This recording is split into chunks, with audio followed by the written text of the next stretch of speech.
Railway station વિસ્તારની મહિલાઓએ નગરપાલિકામાં હલ્લાબોલ કર્યો છે। પીવાનું અને વપરાશ માટેનું પાણી ન મળતા વિરોધ કરાયો। મહિલાઓએ પાલિકા હાય હાય પાણી આપો પાણીના નારા સાથે માટલા ફોડી વિરોધ નોંધાવ્યો। વારંવાર રજૂઆત કરવા છતાં નિરાકરણ ન આવતા મહિલાઓ રોષે ભરાવી અને સાથે મહિલાઓએ ભોયવાડા વિસ્તારની મહિલાઓએ માટલા ફોડી વિરોધ નોંધાવ્યો હતો।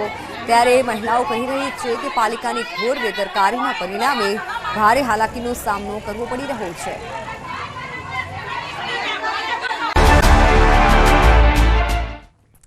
तो हजू आखरी गर्मी माटे तैयार रहजो। हवामान विभागे गर्मी अंगे मोटी आगाही व्यक्त करी छे। गर्मी अंगे हवामान विभागनी 2 दिवस बाद 3 दिवस सुधी आग ओगती गर्मीनी आगाही। आग ओगती गर्मी पड़शे। गुजरातमां 6 થી 8 મે सुधी गर्मी વધુ રહેશે। मतदानना दिवसे गुजरातमां गर्मीनो प्रकोप વધશે। 7 મે अंगे हवामान विभागनी आगाही। 7મી अमदावाद गांधीनगर वडोदरामां पारो 42 થી 43 ડિગ્રીએ પહોંચી શકે છે। कच्छ गीर सोमनाथ भावनगर में हीट वेवनी आगाही कराई है। कांठाना विस्तारों में भेज साथ गरम पवन फूंकाशे। तो आने वाले 2 दिनों में मैक्सिमम टेम्परेचर नो लार चेंज में रहेगा। उसके बाद 2 से 3 डिग्री सेल्सियस का ग्रेजुअल राइज होगा मैक्सिमम टेम्परेचर में। और हीट वेव वार्निंग की बात करेंगे तो हीट वेव वार्निंग सौराष्ट्र और कच्छ के रीजन के लिए आइसोलेटेड प्लेसेस पॉकेट्स में दिया गया है। और जो डिस्ट्रिक्ट है जहाँ पे हीट वेव होगा डे 3 डे 4 में यानी 6, 7 और 8 तारीख को वो ज़िले हैं कच्छ है, पोरबंदर है, गिर सोमनाथ और भावनगर। और हॉट एंड ह्यूमिड की बात करेंगे तो पूरे गुजरात कोस्ट के लिए आने वाले 5 दिनों के लिए हॉट एंड ह्यूमिड कंडीशन बनी रहेगी। 7 तारीख में अहमदाबाद और गांधीनगर की बात करेंगे तो जो मैक्सिमम टेम्परेचर रहेगा वो 42 से 43 डिग्री सेल्सियस के बीच रहेगा। और बड़ोदरा में भी 42 डिग्री सेल्सियस के आसपास मैक्सिमम टेम्परेचर रहेगा। और सौराष्ट्र और कच्छ रीजन की बात करेंगे तो सौराष्ट्र और कच्छ रीजन में डे 3 डे 4 6, 7 और 8 तारीख को आइसोलेटेड प्लेसेस पे हीट वेव की वार्निंग दी गई है। सूरतना खटोदरामां पोलीसे एमडी ड्रग्स સાથે 3ની ધરપકડ કરી લીધી છે।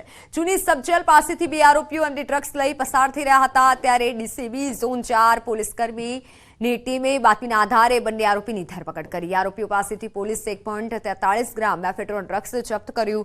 આરોપી સગરામપુરાના મોહમ્મદ ચાંદ પાસેથી પણ ડ્રગ્સ ખરીદ્યું હતું અને જેણે ખટોદરા પોલીસે 3.4 ગ્રામ એમડી ડ્રગ્સ સાથે ઝડપી લીધો છે। પોલીસે આરોપીઓ પાસેથી 2.37 લાખનો મુદ્દામાલ કબજે કરી 3 સામે આગળની કાર્યવાહી શરૂ કરી છે। ગલીમાં વોચ કરતા એક પેડલર 1.43 ગ્રામ ડ્રગ સાથે પકડાયેલ છે જેની કિંમત 14,300 છે। ત્યારબાદ તે ઇન્વેસ્ટિગેશનમાં વધારે આગળ વધતા તૌસીફ ખાન નામનો આરોપી પકડાયેલો અને તેની સાથે અબ્દુલ રહેમાન નામનો આરોપી પકડાયેલો। તે લોકો જ્યાંથી ડ્રગ લાવેલા હતા તેમાં મોહમ્મદ ચાંદ ઉર્ફે મોહમ્મદ અબીદનું નામ ખુલતા તેને પણ ગઈ રાતે પકડવામાં આવેલો હતો। કાપોદ્રા પોલીસે ફ્રેન્ચાઇઝીની આડમાં ચાલતા જુગાર ધામનો પર્દાફાશ કર્યો છે। કાપોદ્રાની ગાયત્રી સોસાયટીમાંથી ઓનેસ્ટ ટુ ઓનલાઈન માર્કેટિંગ નામની ફ્રેન્ચાઇઝીમાં યંત્રના ચિત્ર પર વિજેતાઓને રકમના 9 ગણા રૂપિયા આપવાનું કૌભાંડ ચાલતું હતું। પોલીસે બાતમીના આધારે ગાયત્રી સોસાયટીમાં આવેલ બિલ્ડિંગ નંબર 114માં ચાલતી દુકાનમાં રેડ કરી હતી અને જ્યાં યંત્રના નામે જુગાર રમાતો હતો પોલીસે જુગાર રમતા 14 આરોપીઓની ધરપકડ કરી છે।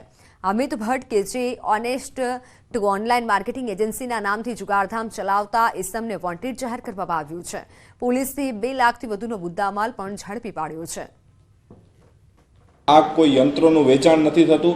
આ માર્કેટિંગના નામે કાયદેસરનો જુગારનો અખાડો ચલાવે છે જેથી ત્યાં પોલીસે રેડ કરી કુલ 14 આરોપી જેટલાની ધરપકડ કરી છે। તેના સંચાલક જયદીપસિંહ ગોહિલ જે આ અખાડો ચલાવે છે તેની પણ ધરપકડ કરવામાં આવે છે। અને આ સમગ્ર નેટવર્ક તપાસ દરમિયાન એવું ખુલેલ છે કે ગાંધીધામથી આ માર્કેટિંગ સાઇટ કાર્યરત છે। આ સ્ટ્રીટ લાઇટ પુનઃ શરૂ કરાતા સ્થાનિકોમાં આનંદની લાગણી છવાઈ છે। અંબાજીથી ગબ્બર જવાના માર્ગ પર 20 જેટલા સ્ટ્રીટ પોલ બંધ રહેવાના કારણે અસામાજિક તત્વોને મોકળું મેદાન મળી ગયું હતું। તેમજ અંધારાના કારણે મોબાઈલ સ્નેચિંગની ચોરી લૂંટની ઘટનાઓ બનતી હતી પરંતુ હવે સ્ટ્રીટ લાઇટ ફરી શરૂ થતા આનંદ છવાયો છે। પરંતુ આ લાઇટ કાયમી ધોરણે ચાલુ રહે તેવી માંગ સ્થાનિકો કરી રહ્યા છે। ઘણા સમયથી આ લાઇટો નાખવામાં આવી છે તે સમયસર ચાલુ કરતા નથી ને ઘણા વર્ષોથી બંધ રહી જાય. એના લીધે અનિચ્છનીય બનાવો પણ બનતા રહે છે, જેવા કે ફોન ઝૂંટવી જવા, અસામાજિક તત્વો, ગાળો બોલવી, બીભત્સ વર્તન કરી, મારામારી કરવી. સુરતની સુરતના બેસ્તાન પોલીસને ડ્રગ્સ પકડવામાં સફળતા મળી છે. બેસ્તાન પોલીસે વર્કઆઉટ દરમિયાન મેફેડ્રોન ડ્રગ્સ ઝડપી પાડ્યું છે. પોલીસે બાતમીના આધારે 3 યુવતીઓ સહિત કુલ 7 શખ્સોને ઝડપી પાડ્યા છે. પોલીસે આરોપીઓ પાસેથી ₹36,600નું ડ્રગ્સ કબજે કર્યું હતું. 2 કાર સહિતનો મુદ્દામાલ પણ પોલીસે કબજે કરી આરોપીઓ વિરુદ્ધ NDPS મુજબનો ગુનો નોંધી વધુ તપાસ હાથ ધરી છે. શંકાસ્પદ નાર્કોટિક્સ ડ્રગ્સ એટલે કે MD મળી આવે એનું પ્રાથમિક પરીક્ષણ કરવા માટે સ્થળ ઉપર FSL અધિકારીને બોલાવવામાં આવે.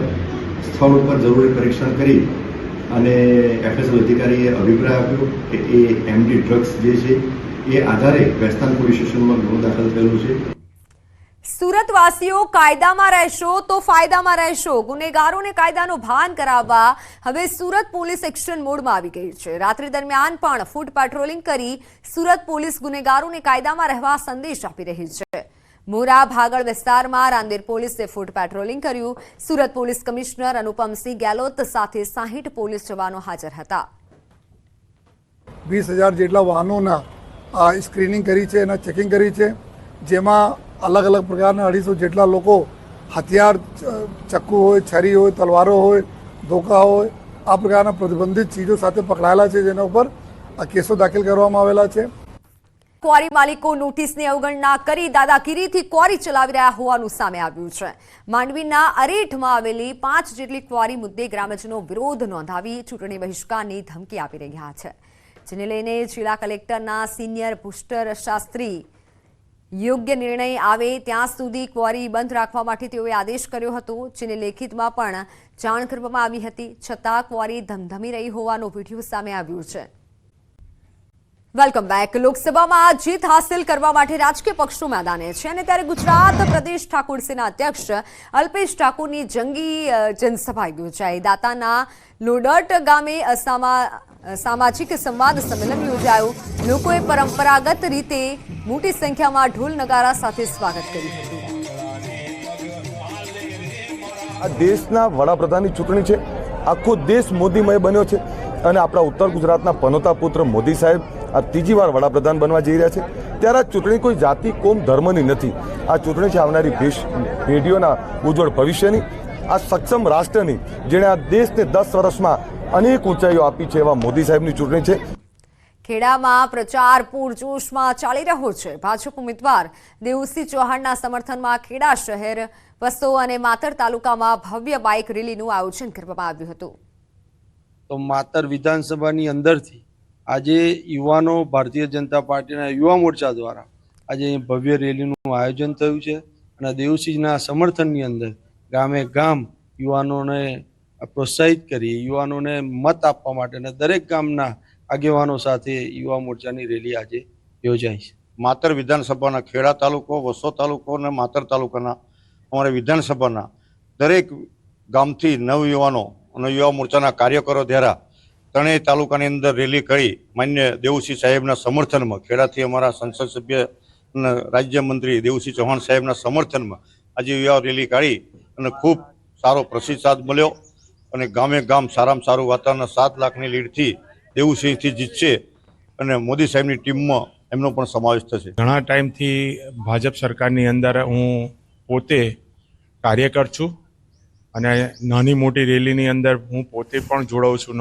પ્રચારની અંદર, અને હું ખુદ ગ્રાઉન્ડ ઉપર જઈને પેપર વહેંચવાનું હોય, નાના કાર્યકરની ડિમાન્ડ કઈ હોય કે કંઈ કામ હોય તો પણ હું જઈને એમને મદદરૂપ થઉં છું.